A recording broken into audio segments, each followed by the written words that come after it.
ये लड़ाई पहले हमारे देश के लिए है, फिर हमारे संविधान के लिए है, और उसके बाद ये लड़ाई मोहब्बत के लिए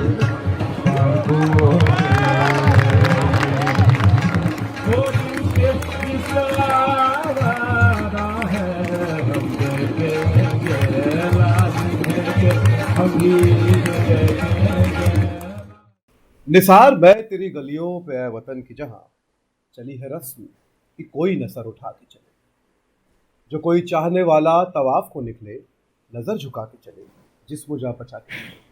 फैज अहमद फैज की इस नज्म में एक हिस्सा आता है जहां वो कहते हैं, बने हैं अहले हवस मुद्दई भी मुनसिफ भी, किसे वकील करें किससे मुंसिफी चाहे। लेकिन फिर उसके आगे वो कहते हैं, यूं ही हमेशा उलझती रही है जुल्म से खल, ना उनकी रस्म नई है ना अपनी रीत नई, यूं ही खिलाए हैं हमेशा हमने आग में फूल, ना उनकी हार नई है ना अपनी जीत नई। हिंदी की कविता कहती है अंधेरी रात पर दीपक जलाना कब मना है। हमने आज के साथ समाज के अपने इस एपिसोड का नाम रखा है अंधेरी रात और दीपक जलाना भी मना है। किस दौर में पहुंच गए हैं। एक मुल्क का सपना था, वो सपना ये था कि वहां पे हर तरह के लोग एक साथ रहेंगे, ठीक वैसे जैसे किसी एलिस इन वंडरलैंड की कहानी में वंडरलैंड में कितनी तरह के लोग हैं और वो एक जगह है और इसीलिए वो वंडरलैंड है। लेकिन वंडरलैंड का वो सपना यानी कि हिंदुस्तान थोड़ा सा डगमगाता नजर आ रहा है। थोड़ा सा मैं इसलिए कह रहा हूँ क्योंकि बहुत सारे लोग हैं लड़ रहे हैं जो, और उनमें से एक आज हमारे साथ है हर्षमंदर साहब। मैं बहुत स्वागत करता हूँ हर्षमंदर साहब का। पूर्व ब्यूरोक्रेट हैं, आईएएस रहे हैं, गुजरात दंगों के बाद नौकरी छोड़ दी, इस्तीफा दिया और उसके बाद एक्टिविज्म कर रहे हैं, सूचना के अधिकार के आंदोलन से लेके और हाल में सीए एनआरसी के खिलाफ जन आंदोलन था, उसमें न केवल शिरकत रही, हिंदुस्तान के सपने को जो लोग कुछ लोग जी रहे हैं और नई पीढ़ी तक पहुंचाना चाहते हैं उनमें से एक है। स्वागत करता हूं आपका हर्ष जी। और मेरे साथ हमारी असिस्टेंट एडिटर सौम्या है। बहुत वक्त न लेते हुए मैं सीधे अपने पहले सवाल पे जा रहा हूं जो शायद सुनने में थोड़ा सा तकलीफ देह लग सकता है। हर्ष जी, हिंदुस्तान का सपना जो है वो डेमोक्रेसी हो या सेक्युलर कंट्री हो या सिविल राइट्स हो, डगमगाता हुआ दिख रहा है क्या? रात थोड़ी सी ज्यादा अंधेरी हो गई है। थोड़ी सी नहीं, बहुत ज़्यादा अंधेरी हो गई है, मैं मानता हूँ। कई तरीकों से आज जिस दौर से हम वर्तमान में गुजर रहे हैं, मैं मानता हूँ कि शायद पिछले 70 सालों में सबसे पार्टीशन के बाद, पार्टीशन के दंगों के बाद और जो मूवमेंट ऑफ पॉपुलेशंस हुआ था उसके बाद शायद देश के लोकतंत्र के लिए सबसे ज़्यादा गंभीर वक्त है और मुश्किल वक्त है। हम कह सकते हैं कि इमरजेंसी शायद इससे भी ज़्यादा गंभीर या कठिन वक्त रहा। लेकिन मैं मानता हूँ कि इमरजेंसी बहुत ही एक ऐसा वक्त था जहाँ संविधान के सभी जो गारंटीज थे वो एक तरफ रख दिए गए थे और वो आज़ादी जो एक यकीन दिया गया था कि हम भारत के लोग सब अलग अलग किस्म की आज़ादी रखेंगे, वो आज़ादियाँ वापस ले ली गई थी इमरजेंसी के दौरान।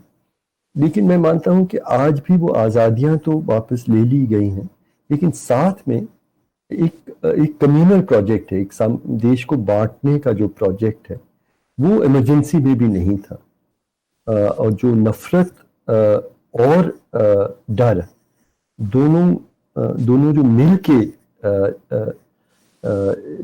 जो दो तरफा जो वार है हमारी आज़ादियों पर और हमारे मोहब्बत पर, इन दोनों पे जो वार हो रहा है वो मुझे लगता है कि इस वर्तमान दौर को सबसे ज़्यादा मुश्किल दौर हम भारत के लोगों के लिए है, ऐसा मैं मानता हूँ। हर्ष सर, आपकी जो 16 दिसंबर की स्पीच थी उस पे एक्चुअली सुप्रीम कोर्ट का रिएक्शन आया, सॉलिसिटर जनरल का रिएक्शन आया, बट उसमें एक आपने बहुत इम्पॉर्टेंट बात कही थी मैं उस पर कुछ पूछना चाहती हूँ। उसमें आपने कहा था कि ये लड़ाई संसद में नहीं जीती जाएगी क्योंकि हमारे राजनीतिक दल जो खुद को सेकुलर मानते हैं उनमें लड़ने का नैतिक साहस नहीं है। ये लड़ाई सुप्रीम कोर्ट में भी नहीं जीती जाएगी क्योंकि हमने तमाम मामलों में, अयोध्या से लेकर एनआरसी के मामले में, हमने देखा है कि सुप्रीम कोर्ट ने इंसानियत, समानता और सेकुलरिज्म की रक्षा नहीं की है। पर हम कोशिश ज़रूर करेंगे कि हम सुप्रीम कोर्ट के पास जाएं। आपने करण थापर के साथ एक इंटरव्यू में कहा कि हम अपने इंस्टीट्यूशन को लेट गो ऑफ नहीं कर सकते। आप एक तरफ there is a very emotional sentiment कि हम जीत नहीं सकते संसद और सुप्रीम कोर्ट में, then there is also a part of institutions को लेट गो ऑफ नहीं करना चाहते। इसको हम आप इसको कैसे एक्सप्लेन करेंगे? व्हाट डू यू एग्जैक्टली, आपका थॉट प्रोसेस क्या है इसके पीछे?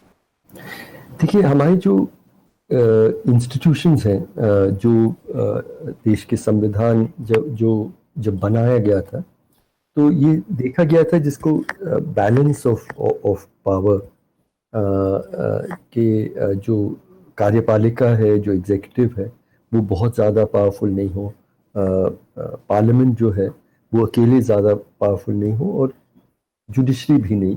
ये आपस में एक बैलेंस ऑफ पावर बहुत ज़्यादा ज़रूरी है। उसमें जुडिशरी का रोल विशेष तौर पे मुझे लगता है कई तरीकों से बहुत इम्पोर्टेंट है, लेकिन जो माइनॉरिटीज़ हैं उनके संरक्षण में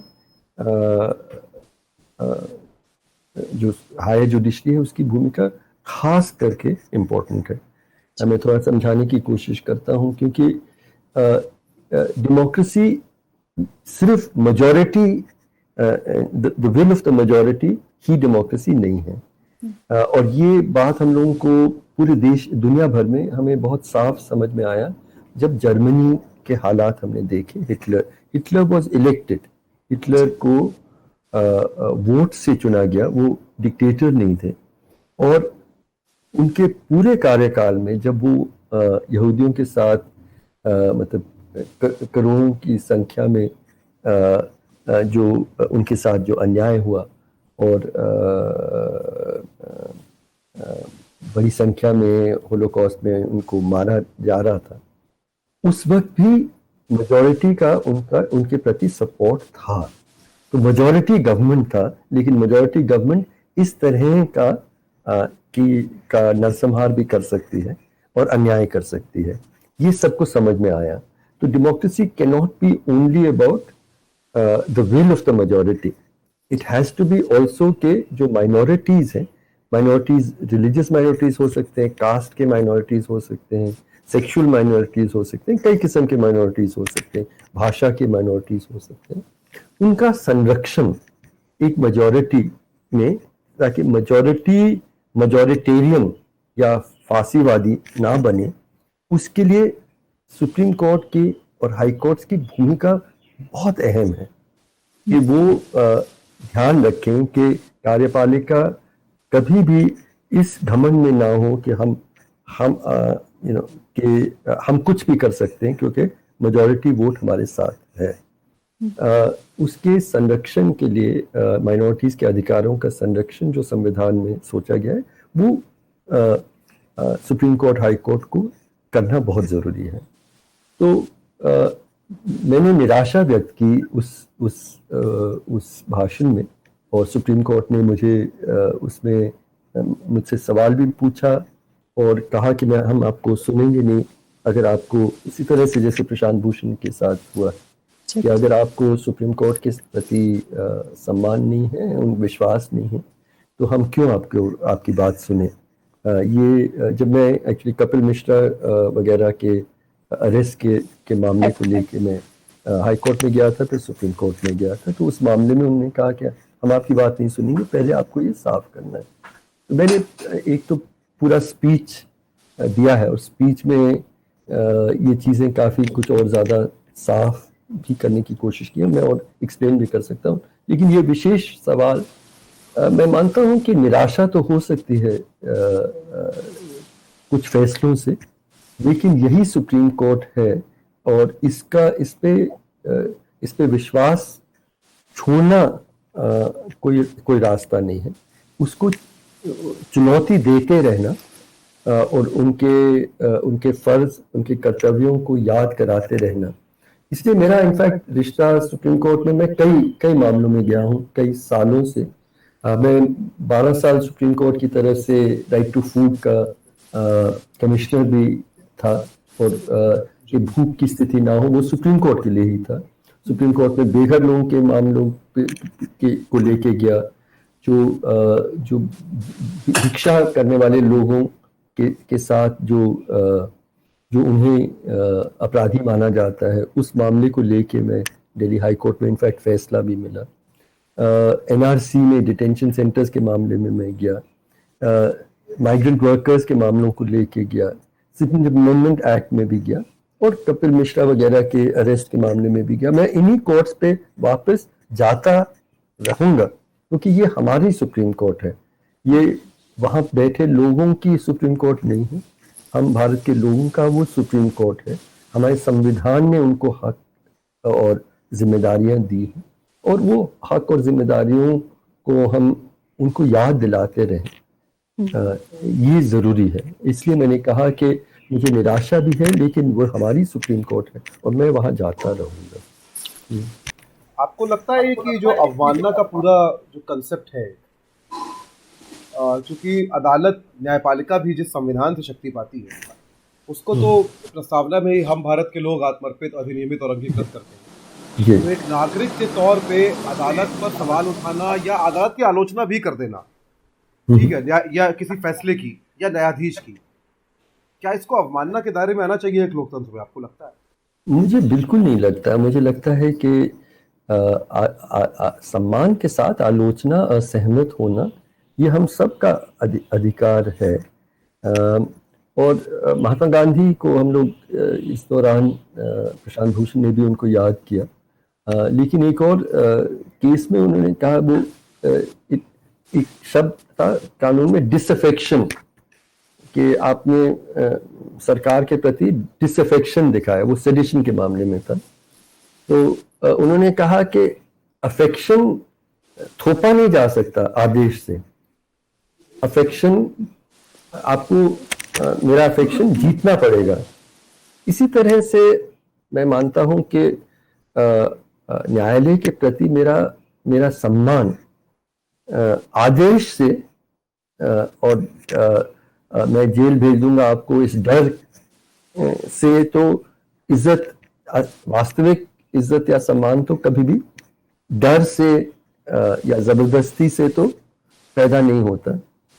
इज्जत जीता जाना जरूरी है, एक तो ये है। और दूसरा, मैं आपकी इज्जत करता हूं, लेकिन फिर भी असहमत तो हो सकता हूं। मैं अपने देश को भी प्यार करता हूं, तभी तो मैं अपने देश के कुछ हिस्सों के बारे में सवाल उठाता हूं कि मेरे देश में आज भी असमानता क्यों है, महिलाओं के प्रति, दलितों के प्रति अन्याय क्यों है। ये सवाल मैं इसलिए पूछता हूं क्योंकि ये मेरा देश है, मुझे इसके प्रति प्रेम भी है और सम्मान भी है। तो मुझे लगता है कि सवाल पूछना और आलोचना करना हक भी है, और सम्मान या इज्जत जो न्यायालय के लिए हम चाहते हैं उसके लिए जरूरी भी है। हर्ष सर, आपने दोनों आंसर्स में प्रेम और मोहब्बत का मेंशन किया, पहले आंसर में भी और अभी वाले आंसर में भी मयंक के।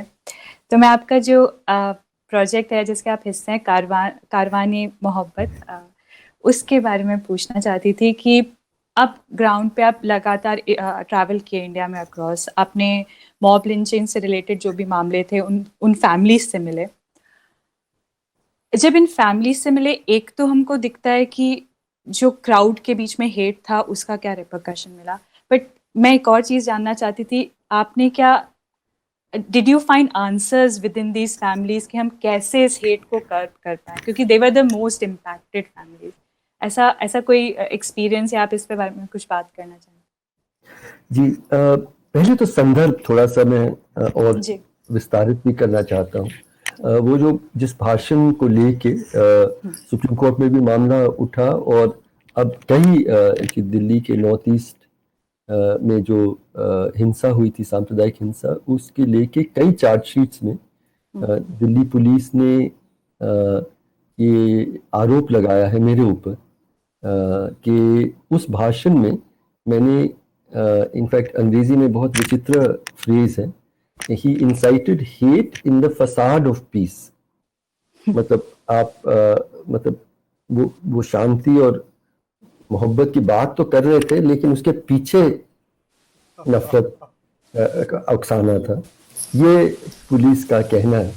तो मैंने जो बात कही थी कि इसलिए मैं संसद से और न्यायालय में मानता नहीं हूं कि ये इस बात का फैसला होगा, और किस बात का फैसला, वो भी जरूरी है कि ये सिर्फ एक सीएए कानून से संबंधित नहीं है। ये सवाल है कि ये किस तरह का देश होगा, ये किसका देश होगा, और किसका देश ये नहीं होगा, और किन शर्तों पे ये हमारा देश होगा। ये सारे सवाल हैं, और मैं मानता हूं कि ये फैसले न्यायालयों के अंदर नहीं होगा, ये संसद में भी, इस वर्तमान संसद में नहीं होगा। मैंने कहा कि ये फैसला हम भारत के लोग ही करेंगे, जिन्होंने अपने आप को एक संविधान दिया था और एक सपना देखा था कि ये ऐसा देश होगा जिसमें सब बराबर के नागरिक होंगे। उसमें कोई फर्क नहीं पड़ेगा कि आप इस भगवान को मानते हैं या उस अल्लाह को मानते हैं या किसी को नहीं मानते हैं। कोई फर्क नहीं पड़ेगा कि आप इस जाति को हो, ये भाषा के हो, या आपका लिंग हो, आपके पास धन कितना हो, आप हर तरह से बराबर के नागरिक और इंसान होंगे। ये एक कल्पना थी, एक वादा था हमारे संविधान में, और ये उसी पे आज एक बहुत बड़ा, कई तरीकों से एक बहुत बड़ा सवाल निशान उठ खड़ा है। और इसलिए मुझे लगता है कि यह फैसला तो हम भारत के लोगों को ही करना होगा, और मैंने कहा कि हमें सड़कों पे इसका फैसला करना होगा, और बार बार मैंने कहा कि सड़कों में अहिंसा और मोहब्बत की लड़ाई के साथ, और वही मैं आपको थोड़ा एक्सप्लेन भी करना चाहता हूँ। और फिर मैं आखिर में कहा था कि लेकिन ये फैसला ना मतलब संसद में भी नहीं, न्यायालय में भी नहीं, इवन सड़कों पे से भी ज्यादा एक और जगह पे होगा। वो जगह कहाँ होगा? और मैंने ये कहा कि इसका फैसला आखिर में आपके दिल में और मेरे दिल में होगा कि क्या हमारे दिल में हमने नफरत का जो एक किस्म का दौर चल रहा है, और हमारे वरिष्ठतम जो नेता हैं उस नफरत को हमेशा सुलगाने की कोशिश कर रहे हैं, वो नफरत क्या हमने अपने दिलों में बसा लिया है, या फिर हम उससे लड़े हैं और उसमें मोहब्बत ही रखे हैं? ये अंत में वही फैसला करेगा कि हम किस तरह का देश हम अपने बच्चों के लिए छोड़ेंगे। ये मेरे मुख्य बात थी। और उसी बात को लेके जब पिछले कुछ सालों में मैंने देखा कि एक नफरत का ऐसा दौर चला जहाँ पे, जिसको मॉब लिंचिंग कहते हैं, हम लोग अपने घरों में बैठ के हम समझ नहीं पाते हैं कि इसका क्या मतलब होता है। इसका ये मतलब होता है कि अगर आप एक किस्म की आपकी पहचान हो, आप मुस्लिम हो और कुछ कुछ जगहों में दलित हो, तो फिर किसी को भी हक है कि वो आपके घर में घुस के कह सकता है कि आप क्या आपके फ्रिज में क्या है, और उसको लेके आपको पीट पीट के मार सकता है। कोई, आप सड़क पे जा रहे हो, ट्रेन में जा रहे हो, कुछ भी कर रहे हो, आपके ऊपर भीड़ द्वारा नफरत की हिंसा हो सकती है, और पुलिस भी आपको संरक्षण नहीं देगी, भीड़ आपको पीट पीट के बहुत बेरहमी से मारेगी और आनंद लेगी, उसको वीडियो भी लेके उसका प्रसारित करेगी। ऐसे हालात हम देख रहे थे, और मुझे सबसे ज़्यादा इसको इस हालात में मुझे सबसे बुरा ये लगा जो एक खामोशी है, मतलब सामान्य लोगों की खामोशी। और मार्टिन लूथर किंग ने कहीं कहा है कि आखिर में हम अपने शत्रुओं के, दुश्मनों के शब्दों को याद नहीं करेंगे, हम अपने दोस्तों की खामोशियों को याद करेंगे। आखिर में उन खामोशियों का सामना मुझे बहुत ज़रूरी था, मुझे लगा कि हम करें। क्या हिंदू समाज में लोगों को बुरा नहीं लग रहा है? और अगर लग रहा है तो बोल क्यों नहीं रहे हैं? और नहीं बोलने के 3 कारण हो सकते हैं। एक कारण ये हो सकता है कि मैं डरा हूँ, मैं डर के कारण से नहीं बोल रहा हूँ, और एक डर का माहौल तो है। एक दूसरा कारण हो सकता है कि मुझे परवाह नहीं है, मैं हूं नहीं मुसलमान, मैं दलित भी नहीं हूं, मुझे कुछ कोई मतलब मेरे ऊपर तो है ही नहीं, तो मुझे क्या फर्क पड़ता है। ये एक दूसरा कारण हो सकता है। पर एक तीसरा कारण भी हो सकता है कि एक्चुअली मेरे दिल में भी नफरत ही है, और जो वो लिंचिंग वाली भीड़ है वो जो कर रहा है उसमें मुझे आनंद आ रहा है, मुझे तो सही लग रहा है, मैं खुद ना करूं लेकिन वो जो कर रहे हैं ठीक कर रहे हैं।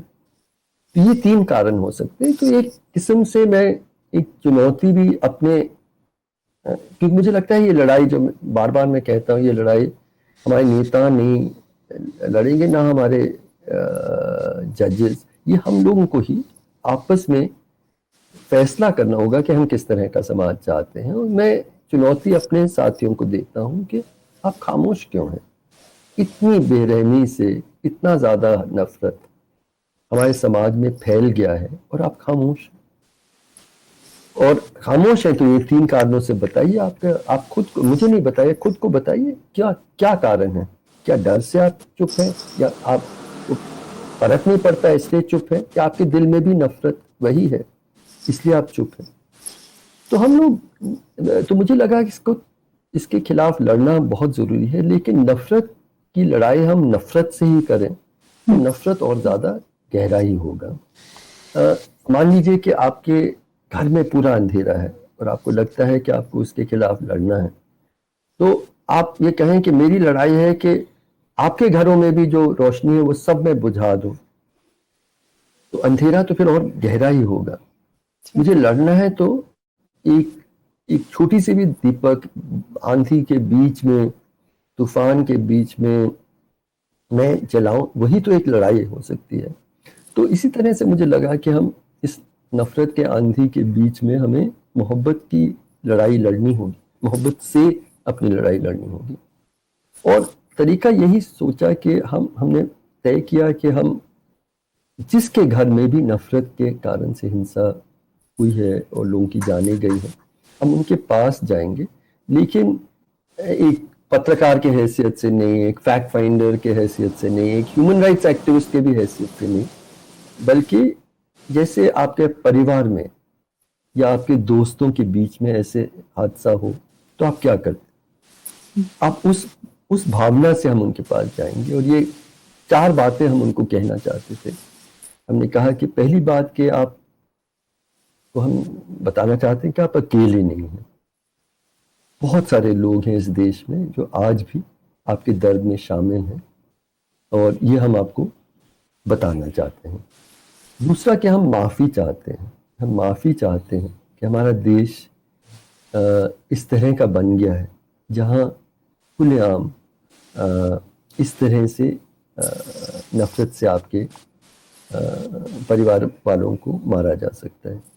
तीसरी बात, हम वादा करते हैं कि आपकी लड़ाई जो भी हो, अपनी ज़िंदगी के टूटे टुकड़ों को जोड़ने की लड़ाई या इंसाफ की लड़ाई में हम आपके साथ रहेंगे। और चौथा कि हम आपकी कहानी बताएंगे, हम इसको लोगों को हम बताते रहेंगे जब तक कि, मैंने अंग्रेजी में कहा कि until your conscience does not break pain unbearable, मतलब जब तक आपकी ज़मीन में बहुत ज़्यादा दर्द उठे नहीं तब तक मैं ये कहानी तो बताता रहूँगा।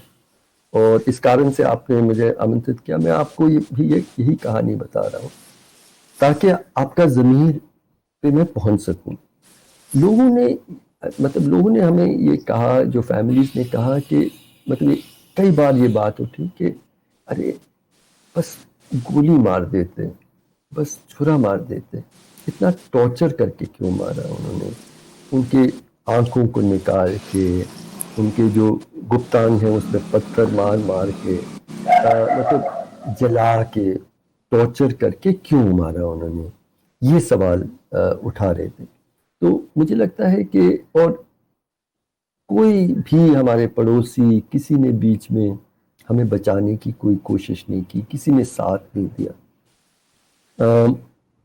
तो यही जो नफरत का जो दौर, नफरत और डर का जो दौर है, उसका सामना मुझे लगता है कि एक तरफ मोहब्बत की आवाज़ और दूसरी तरफ हिम्मत से सच बोलने की ताकत, यही दो तरीके हैं इसके खिलाफ लड़ने के।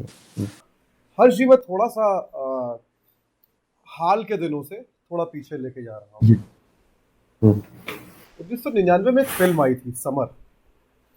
जी। और अशोक मिश्रा, जब मैं पत्रकारिता की पढ़ाई कर रहा था तो हमको पढ़ाने आया करते थे। कौन पढ़ाने आए थे? अशोक मिश्रा जी, जिन्होंने इसका स्क्रीन प्ले किया था, जी समर का।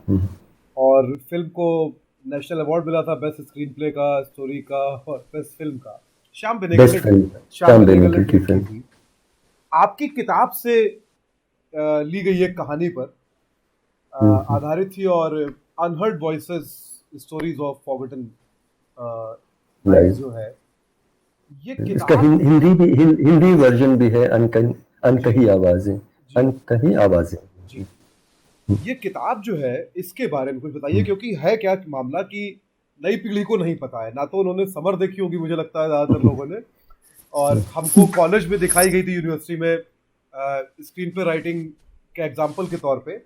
और मैं आज भी उस फिल्म से स्तब्ध रहता हूँ कई बार। इस किताब की कहानी बताइए, क्योंकि उसमें तो एक कहानी लेके वो फिल्म जो है रची गई है, पर उस किताब में और भी बहुत सारी कहानियां। एक्चुअली ये मेरी पहली मतलब बड़ी किताब थी। पेंगुइन ने इसको छापी, लेकिन इसकी कहानी आपने सही मुझसे पूछा। मैं एक्चुअली IAS में जब था तो 3 सालों तक उन्होंने मुझे पोस्ट किया मसूरी एकेडमी में फैकल्टी के तौर पे। मैं 1993 में फैकल्टी में मैंने ज्वाइन किया। मेरे आने से पहले 1992 में ये बताया गया कि जब बाबरी मस्जिद को गिराया गया, उस वक्त 1992 बैच के जो टॉपर थे, उन्होंने बहुत बड़ी पार्टी जश्न किया बाबरी मस्जिद के गिराए जाने पे। और बहुत सारे IAS के साथियों ने उसमें शामिल हुए। और मुझे लगा कि ऐसे अफसर जो बाबरी मस्जिद के गिराए जाना, क्योंकि वो एक किस्म का एक सिंबल था जो मुस्लिम कम्युनिटी को अपने एक तरह से जगह समाज में दिखाना, और उससे जो लोग इतने खुश हुए कि वो जश्न मनाए। एक सामान्य नागरिक ये करे तो मुझे समस्या हो सकती है, लेकिन वो एक सामान्य नागरिक है। लेकिन जब आप अधिकारी हैं तो संविधान की रक्षा आपकी सबसे बड़ी जिम्मेदारी है। और मुझे लगा कि ऐसे अधिकारियों के ज़िले में अगर दंगे हों, और मैंने दंगों को बहुत नज़दीकी से देखा है, हैंडल किया है, उस वक्त में आप मतलब एक तरह से मैंने बहुत कुछ अपनी ज़िंदगी में किया है, करने की कोशिश की है, लेकिन दंगों के दौरान जो एक लीडरशिप जिसमें इंसाफ और इंसानियत और संविधान की रक्षा के लिए जो सबसे बड़ी जिम्मेदारियां हैं, वो उस वक्त उठती हैं। तो मुझे लगा कि मेरे जो मैं यहाँ 3 साल मैंने गुजारे, तो मैंने अपने लिए जो नौजवान अधिकारी रिक्रूट होके आए IAS के, IPS के, फॉरेन सर्विस के, मैंने अपने लिए ये जिम्मेदारी रखी कि मैं उन्हें सबसे ज़्यादा कम्युनलिज्म पे, सांप्रदायिकता पे, जाति अन्याय के बारे में, महिला समानता, ऐसे मामलों पे और गरीब के प्रति जो हमारी जिम्मेदारियां हैं, उसी के बारे में मैं सबसे ज़्यादा अपना उनको मतलब समझाने की कोशिश करूँगा या उनकी। और मैं मानता हूँ कि हम सब में अच्छाई भी है और बुराई भी है, हम सब में दोनों निहित हैं। तो how can I help them bring out the best, understand their best selves. ये मेरी कोशिश एक शिक्षक के नाते उनके प्रति मैंने माना। और मैंने बहुत तरीकों से इन मामलों पे बात करने की कोशिश की, और एक वक्त लगा जो मुझे लगा कि सबसे बेहतर है कहानी बताना। कहानियों के माध्यम से और सच्ची कहानियों को बताते हुए एक किस्म की एम्पैथी जहाँ मतलब आप संवेदना, जब दूसरे के दर्द को अपना दर्द के जैसे हम तभी महसूस करते हैं जब कहानी बताया जाए। नहीं तो मैं यहाँ बैठ के एक मध्यम वर्ग का उच्च जाति का पुरुष हूँ, एक गांव में एक भूमिहीन दलित लड़की क्या सामना कर रही है, मैं कैसे कल्पना भी कर सकता हूँ, और संवेदना तो दूर। तो कहानी, मुझे लगा कि कहानी बताना बहुत जरूरी है। उस वक्त मैंने कहानियां लिखना शुरू की, और मैंने आईएएस के दौरान, वो सभी सच्ची कहानियां थी। तो आदिवासी, दलित और दंगों के दौरान क्या होता है, उस तरह की कहानियों को मैंने लिखी, और उसके माध्यम से मैं पढ़ाने की कोशिश की।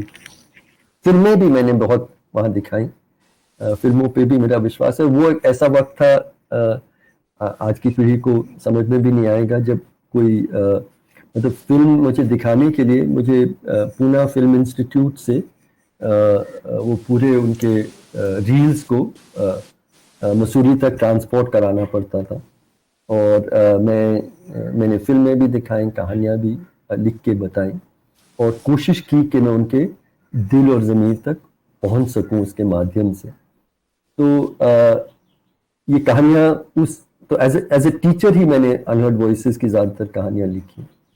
उनमें से 2 कहानियाँ, और फिर आखिर बाद में सोचा कि चलिए कई लोगों को पसंद आया, तो मैंने कहा कि किताब के तौर पे पेंगुइन को भेजा, तो उन्होंने छापा उसे। तो अब उसके बाद तो मैंने बहुत किताबें लिखी हैं, लगभग 20-25, पर वो पहला ज़रूरी किताब थी मेरी। और श्याम बेनेगल अच्छी तरह से मैं जानता भी हूँ, दोस्त भी हैं, बहुत इज्जत भी मैं करता हूँ उनको। तो उन्होंने मुझे कहा कि हर्ष, मैं आपकी अनहर्ड वॉइसेस की एक नहीं, एक्चुअली 2 कहानी दलितों के बारे में है, 2 कहानियों को लेके मैं इस एक फिल्म बनाना चाहता हूँ। तो मैंने कहा बिल्कुल ज़रूर बनाएंगे। और फिर मेरे मन में ये बात आई कि मैंने कहा कि आप उस गांव में क्यों नहीं उसको लोकेट करते जहां एक्चुअली ये घटना हुई। तो श्याम बेनेगल कहा बढ़िया। फिर उनके स्क्रीन प्ले राइटर ने फिर कुछ और आगे सोचा, तो उन्होंने एक्चुअली कहानी ये लिखी जो आपने देखी है फिल्म, कि एक फिल्म ट्रूप उसी गांव में जाती है जहां ये घटना होती है, तो उस फिल्म ट्रूप के साथ क्या होता है। तो एक्चुअली उसी गांव में ये फिल्म बनाई गई थी जहां ये घटना हुई, और कहानी भी यही थी कि एक फिल्म ट्रूप उसी गांव में जाती है जहां ये घटना हुई। तो इस तरह से ये कहानी निकली और इस फिल्म के लिए। तो मेरा इसी से जुड़ा हुआ एक सवाल है, ये बताइए कि आपने चूंकि जिक्र कर दिया मसूरी का ट्रेनिंग इंस्टीट्यूट का, मुझे पता नहीं क्यों लगता रहा है कि आपको पेशे के तौर पे अध्यापन ज़्यादा पसंद है, टीचिंग। ये मुझे पर्सनली लगता है कि आपको बहुत ज़्यादा पसंद है। ये मसूरी तो शुरुआत हुई थी कि उसके पहले हो चुकी थी?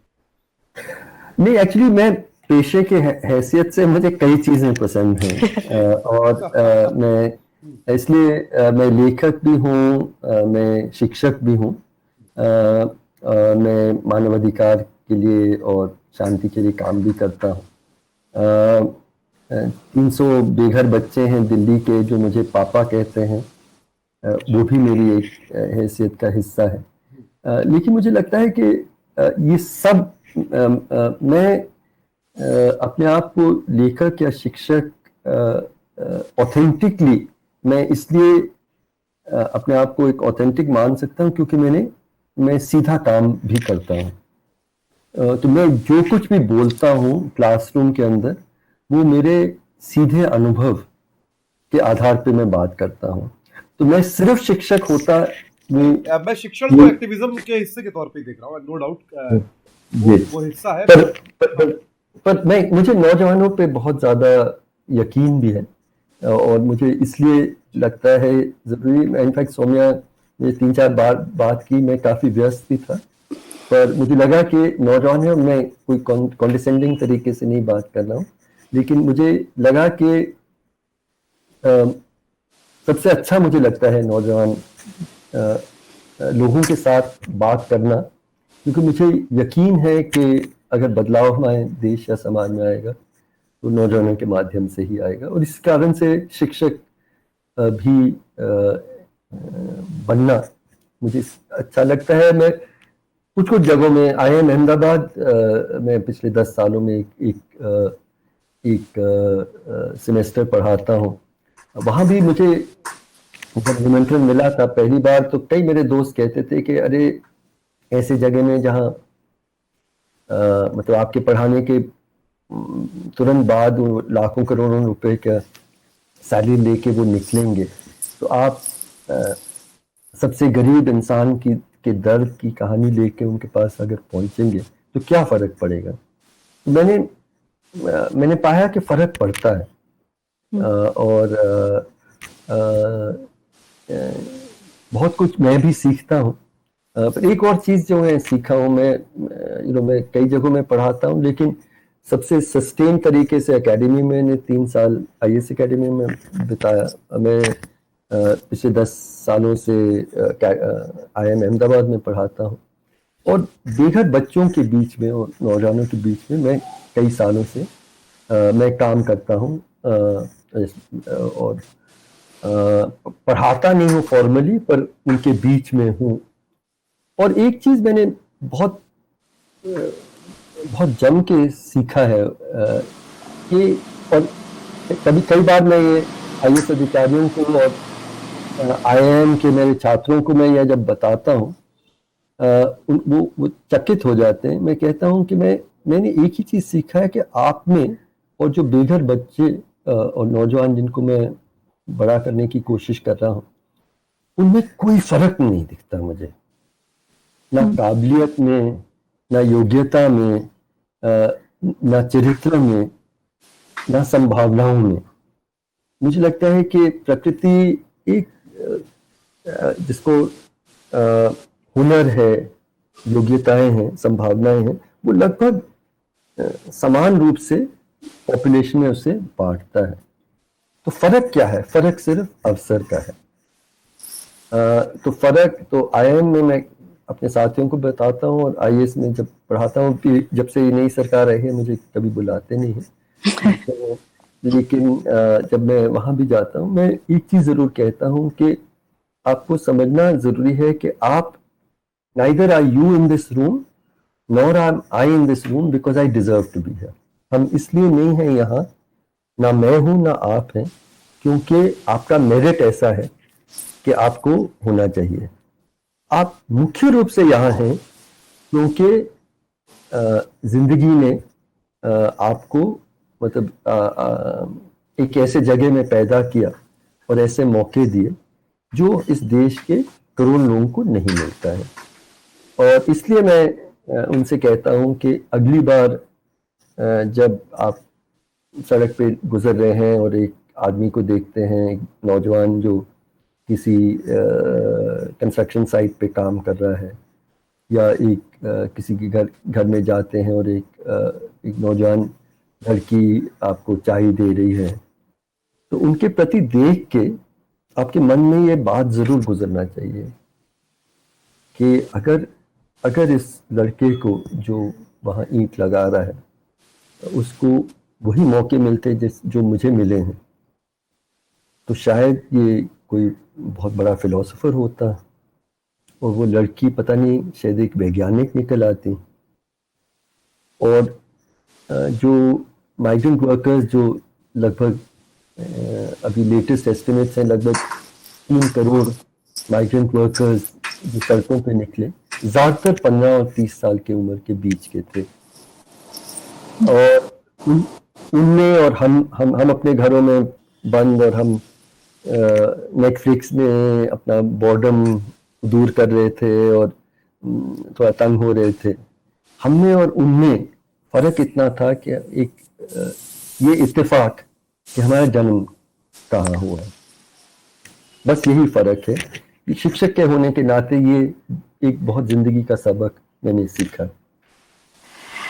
हर्षद, में जासूसी भरा सवाल है क्योंकि मैं आपके पीछे एक चरखा देख रही हूँ एक शो पीस में, और आपके इधर बुक शेल्फ में मैंने एक आरएसएस के ऊपर एक किताब भी देखी बहुत बड़ी। तो मैं एक सिंबॉलिक नहीं, एक्चुअली क्वेश्चन ये था कि आरएसएस वो ऑर्गेनाइजेशन है, क्योंकि अभी हमने दंगों की बात करी, आपने टीचिंग की बात करी बीच में जाके। आरएसएस वो ऑर्गेनाइजेशन है जो 3 बार बैन हुई इस देश में। एक बार उस चरखा चलाने वाले को मारने के बाद, एक बार इमरजेंसी जिसको आपने मेंशन किया जब आपने बोला कि ये इमरजेंसी जैसा टाइम है, उससे भी बुरा टाइम है, और एक बार जो आपने बाबरी मस्जिद का अभी जिक्र किया, तीनों के बाद। उसके बावजूद आज आरएसएस लोगों के बीच में जा पाती है, लोगों से बात कर पाती है, उनको उनसे कनेक्शन बना पाती है, जबकि जो एंटी एस्टैब्लिशमेंट फोर्सेस कहूंगी, क्योंकि एक नाम लेबल नहीं दे सकते उनको, वो अभी भी वो बॉन्ड डिस्कनेक्ट है, सॉरी एक डिस्कनेक्ट है। क्यों ऐसा क्या? नहीं, बहुत बड़ा सवाल है, और क्यों इसका जवाब भी बहुत मुश्किल से दिया जा सकता है, लेकिन ये सवाल का जवाब हमें ढूंढना बहुत ज़रूरी है। समझे, ये जो आरएसएस और एक वैकल्पिक जो विचार है इस देश के लिए, ये जो द्वंद्व है, लड़ाई है, ये कोई नया नहीं है, ये आज का नहीं है, आज की पीढ़ी का भी नहीं है, ये कम से कम 100 साल पुराना है। 100 साल पहले ही महात्मा गांधी लौटे हिंदुस्तान, और उन्होंने जब आज़ादी की लड़ाई की रहनुमाई उन्होंने की, उन्होंने और उनके साथ, मतलब सिर्फ उन्होंने नहीं, अकेले उनके साथ जो ज़्यादातर हिंदुस्तानी हिंदू हों या मुसलमान हों या कहीं, जिन्होंने उनके लिए उनका ये सपना था कि ये देश सबका बराबर का होगा, सब मजहबों का, सब जातियों का बराबर का देश होगा, इंसानियत का देश होगा, समानता का देश होगा। ये एक कल्पना थी। रविंद्रनाथ टैगोर ने लिखा था, where the mind is without fear, where the head is held, right. इस तरह का एक सपना लेके एक कल्पना की गई थी। लेकिन आरएसएस की एक कल्पना, और हिंदू महासभा लगभग 100 साल पहले उसकी स्थापना हुई, आरएसएस की 1925 में हुई। उनका कहना था कि ये देश हिंदुओं का है, और मुसलमान और मतलब सिखों से, जैन, बौद्धों से उनकी असहमति नहीं थी, क्योंकि उनका कहना था कि उनके मजहब अलग हों, लेकिन इसी जमीन से उनके मजहब निकले हैं। लेकिन जो मुस्लिम और क्रिश्चियंस हैं, उनका मजहब बाहर का है, और इसलिए इन मजहब के पालन करने वाले जो लोग हैं उस देश में, अगर वो हम तय करेंगे, मतलब ये हमारा देश है और हम तय करेंगे, हम इजाजत तो आपको दे सकते हैं यहाँ रहने के लिए, लेकिन अगर आप रहेंगे तो डर के, सहम के आपको रहना होगा। ये एक दो अलग किस्म की कल्पना थी। आप आरएसएस के लेखों को पढ़ते हैं, किताबों को पढ़ते हैं, तो हिटलर का वो बहुत ज़्यादा इज्जत करते थे।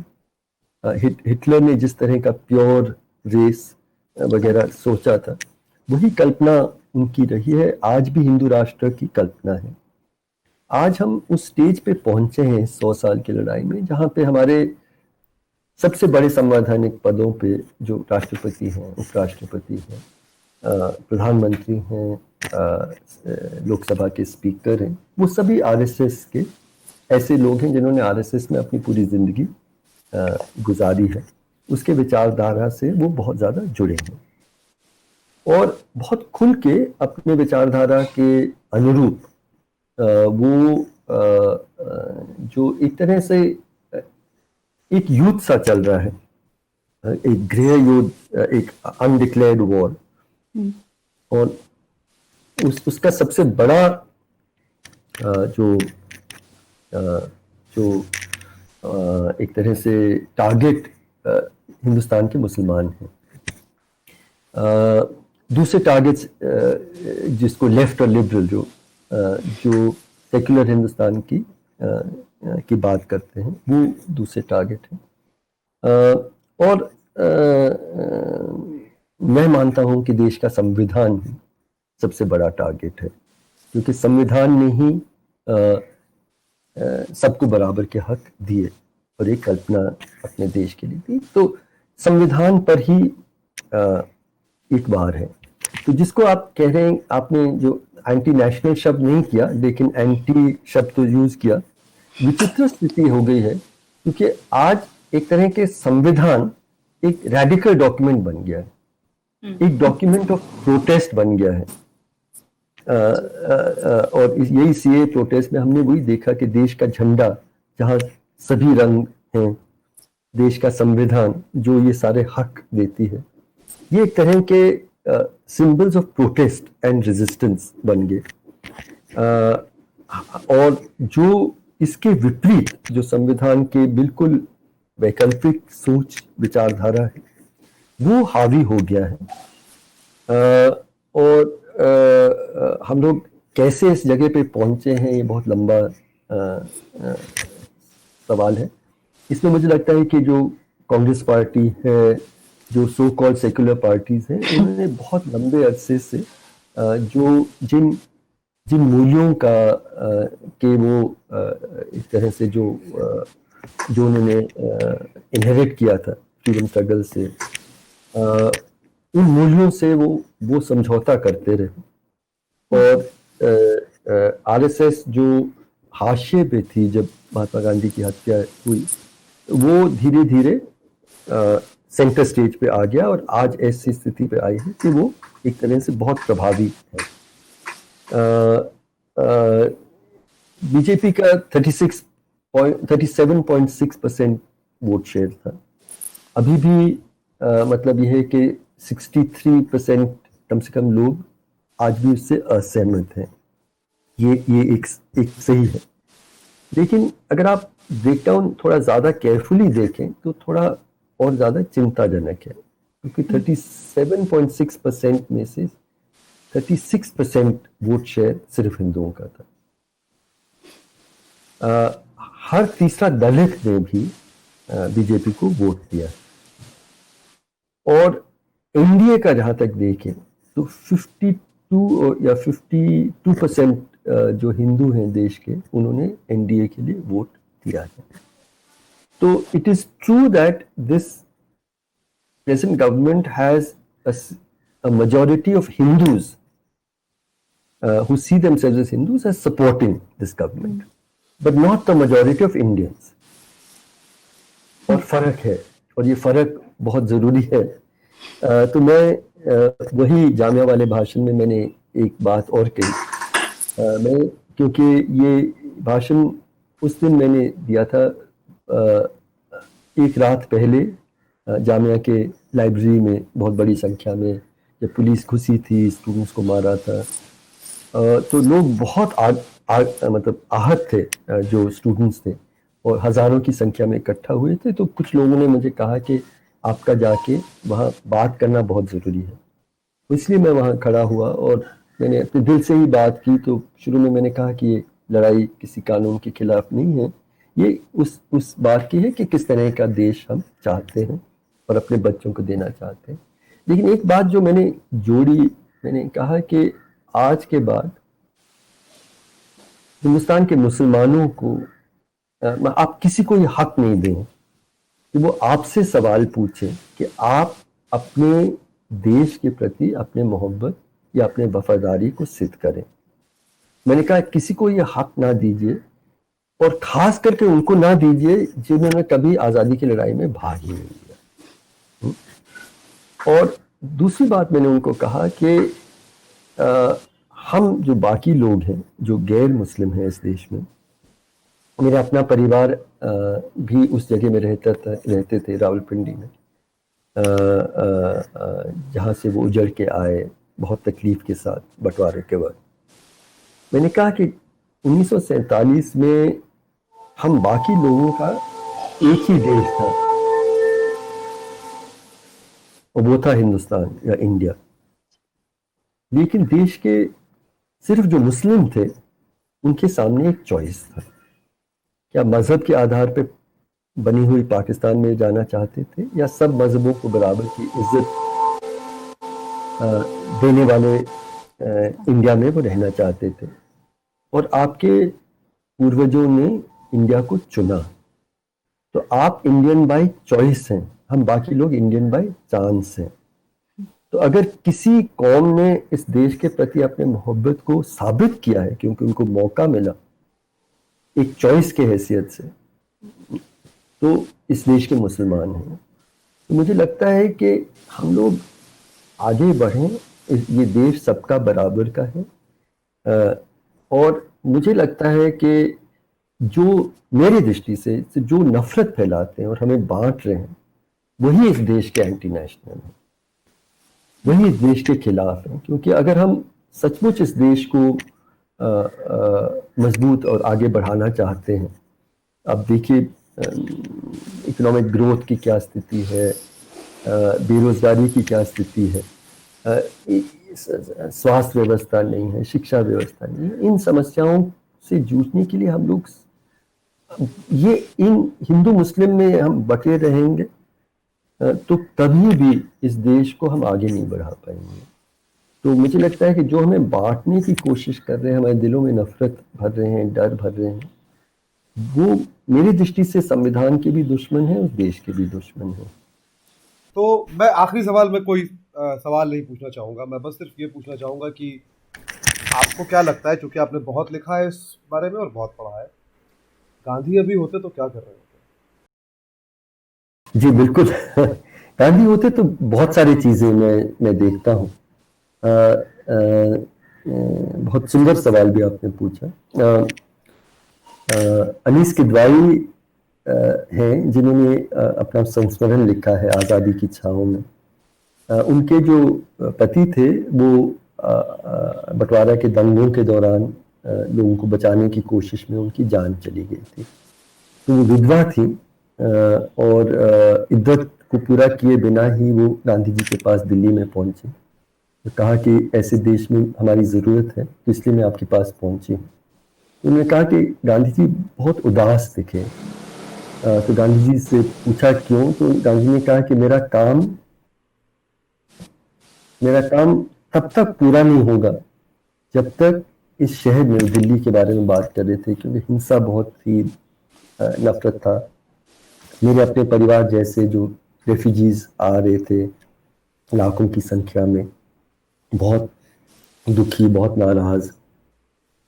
तो उन्होंने कहा कि जब तक एक मुस्लिम बच्चा बिना डर के इस शहर में घूम ना सके, खेल ना सके, तब तक मेरा काम पूरा नहीं होगा।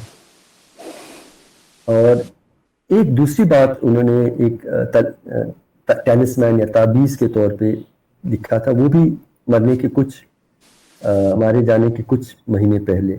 वो कहा था कि अगर आप दुविधा की स्थिति में हो, आपको लगे कि क्या ये सही है गलत है, तो एक मैं ताबीज़ आपको देता हूँ। वो ताबीज़ ये है कि इस अपने देश के सबसे कमज़ोर, सबसे पीड़ित व्यक्ति को याद करिए, उसका चेहरा अपने दिल में लाइए, वो पूछिए कि क्या जो हम कर रहे हैं क्या उनके हित में होगा कि नहीं, उनकी जिंदगी को बेहतर करेगा कि नहीं। तो मुझे लगता है कि दो ताबीज़ हैं, क्या जो हम कर रहे हैं वो उस अंतिम व्यक्ति की जिंदगी को बेहतर कर रहा है, और दूसरा कि क्या हम ऐसा माहौल देश बनाए हैं जहाँ पे एक जो अल्पसंख्यक का बच्चा है वो बिना डर के अपना देश समझ के इसमें खेल ना सके। तो गांधी जी की कल्पना से हम इतनी दूर चले गए हैं आज, जो डर का माहौल बनाया गया है, जहाँ पे जो लिंचिंग के बाद जो मैंने स्थिति देखी है, तो मुझे लगता है कि गांधी जी और एक चीज़ और मैं बिल्कुल यहाँ कहना चाहता हूँ, एक बहुत बड़ा झूठ बार बार ये कहा गया है कि जो CAA का जो कानून है वो गांधी जी के सपनों को पूरा करने का था। ये कहा जा रहा है कि गांधी जी ने कहा कि वो चाहते थे कि हिंदुस्तान में जो हिंदू और सिख माइनॉरिटीज़ हैं, पाकिस्तान में उस वक्त बांग्लादेश नहीं था, पाकिस्तान के सिख और सिख और हिंदू माइनॉरिटीज़ को हिंदुस्तान में जगह मिले, ये गांधी जी का सबसे बड़ा सपना था। ये सरासर झूठ है। राजमोहन गांधी जो उनके बायोग्राफर भी हैं और उनके ग्रैंडसन भी हैं, उन्होंने एक लेख लिखा और उन्होंने कहा कि गांधी जी का सपना बिल्कुल उल्टा था। गांधी जी कहते थे मैं एक बहुत 50 मील का एक लाइन लोगों का देखना चाहता हूँ। किसका? वो देखना चाहते थे हिंदू और सिख जो वापस पाकिस्तान अपने घर जा रहे हैं, और उतना ही बड़ा लाइन जो हिंदुस्तान से जो मुसलमान वहां गए थे वो वापस हिंदुस्तान आए। ये गांधी जी की सपना था। तो let us be very clear, जब आज़ादी की लड़ाई का जश्न मनाया जा रहा था, गांधी जी कलकत्ता में थे और वो उपवास में कुछ दिनों बाद बैठे, 40 दिनों का उपवास, तब जब तक पूरा नफरत खत्म ना हो। मुझे लगता है कि इस वक्त में तो गांधी जी जरूर कश्मीर में होते और घर घर जा रहे होते, मोहब्बत की बात कर रहे होते, शांति की बात कर रहे होते। वो गांधी जी लॉकडाउन के दौरान जो भूख से लोग जूझ रहे हैं, बेरोजगारी, उनके घरों में पहुंचते। इस वक्त गांधी जी जो नफरत के डर में जो लिंचिंग और हिंसा जिनके ऊपर हुआ है, उनके मजहब के आधार पे, जाति के आधार पे, उनके घर में पहुंचते और उनको समान हैसियत के नागरिक के तौर पे पहुंचते। गांधी जी, एक आखिरी बात मैं कहना चाहता हूँ, गांधी जी का जो आखिरी जो उपवास था, आखिरी लड़ाई, उनके मारे जाने के लगभग 2 हफ्ते पहले उन्होंने 4-5 दिन का उपवास दिल्ली में किया। वो क्यों किया था? उनके 3 मांगे थी। एक तो यही था कि पाकिस्तान को एक हिस्सा, जो बंटवारा का हिस्सा था, पैसे देने का जो वादा था वो पूरा करने के लिए, क्योंकि वो कह रहे थे कि हम बिछड़ गए हैं लेकिन भाई तो भाई ही हैं और भाइयों के बीच में हमें ये देना जरूरी है। लेकिन बाकी दो मांगे हैं वो मैं रखना चाहता हूँ। एक के उस वक्त इतनी ज़्यादा नफरत हो गई थी जो रेफ्यूजीज आए थे कि उन्होंने जो कनॉट प्लेस में, जैसा जो सबसे बड़ा मस्जिद था, उसमें उन्होंने मूर्तियाँ रख दी थी। जो मेहरुली में जो दरगाह है उसमें मूर्तियाँ रखती थी और इनको मंदिरों में परिवर्तित कर रहे थे। तो गांधी जी ने कहा कि अगर किसी भी दूसरे मजहब को बेइज्जत करके और उसको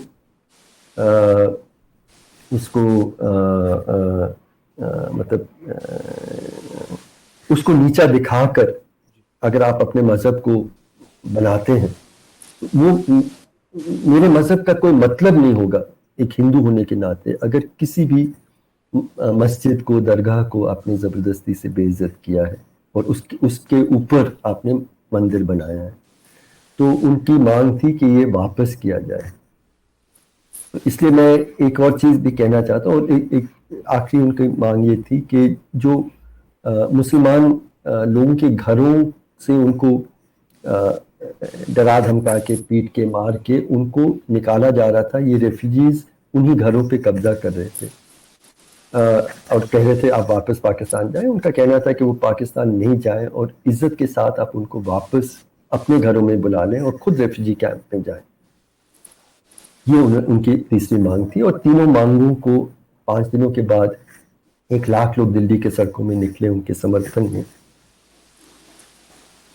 तो एक चीज मैं, गांधी जी क्या करते इस दौरान, ये तो मैं बता रहा हूँ। गांधी जी एक जो मंदिर बन रहा है अयोध्या में, उसे मंदिर कभी नहीं मानते और वहां कभी भी अपने चरण नहीं रखते, ये मुझे पक्का यकीन है। बहुत बहुत शुक्रिया हर्ष जी। आज एक छोटी सी कहानी है जो एब्स्ट्रैक्ट है कि उसने अपने आप से वादा किया था खुद से पहले मंजिल पे पहुंच जाने का। उसके पास 2 जोड़ी चप्पलें थी जिसमें से एक चप्पल टूटी थी और दोनों एक ही पैर की थी। 3 तरह के बर्तन थे जिसमें 2 के तले में छेद था और एक में पानी रखना होता था। कांच का एक कुतुबनुमा था, कुतुबनुमा यानी कि कंपास, जिसमें दिशाएं सलामत थी और सुई कोई दिशाहीन आदमी चुरा ले गया था।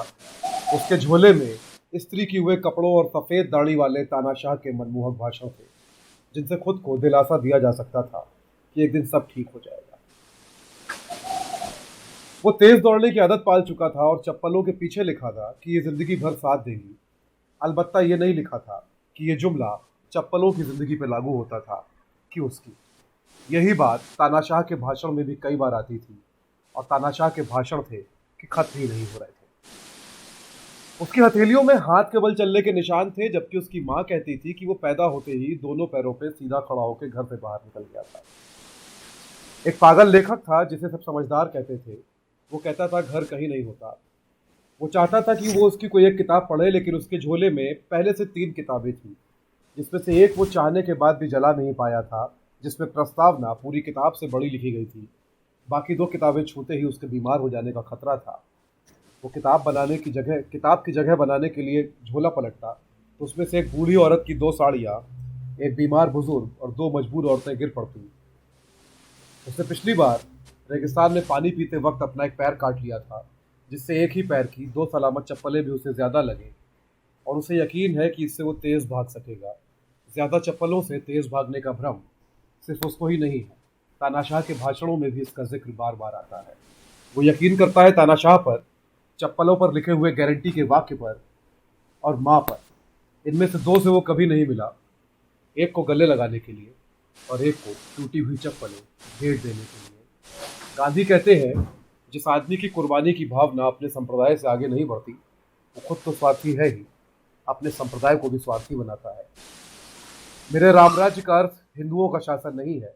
मेरा राम खुदा या गॉड का ही दूसरा नाम है। मैं खुदाई राज चाहता हूँ, जिसका अर्थ है धरती पे परमात्मा का राज। आप गांधी के रामराज को कुछ भी समझ सकते हैं। मेरी सुनाई कहानी के अपने अपने हिसाब से मतलब निकाल सकते हैं।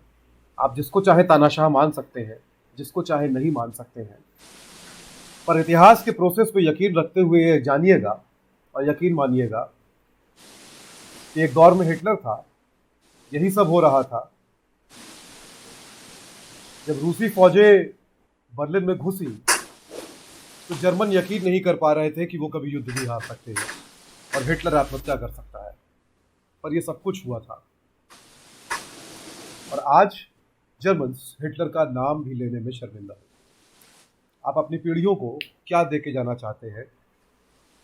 झूठा गर्व या असली शर्म, या फिर एक असली तसल्ली इस बात की कि हमारे पुरखे सांप्रदायिक नहीं थे, शैतान नहीं थे, मनुष्य थे और अच्छे मनुष्य थे, जिससे वो बेहतर मनुष्य बन पाए।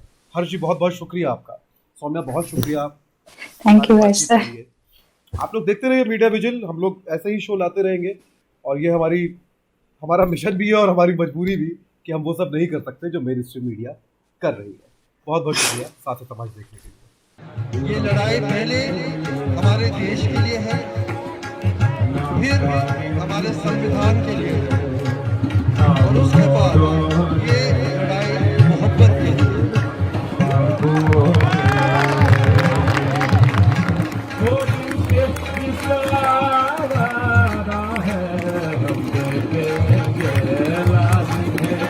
हम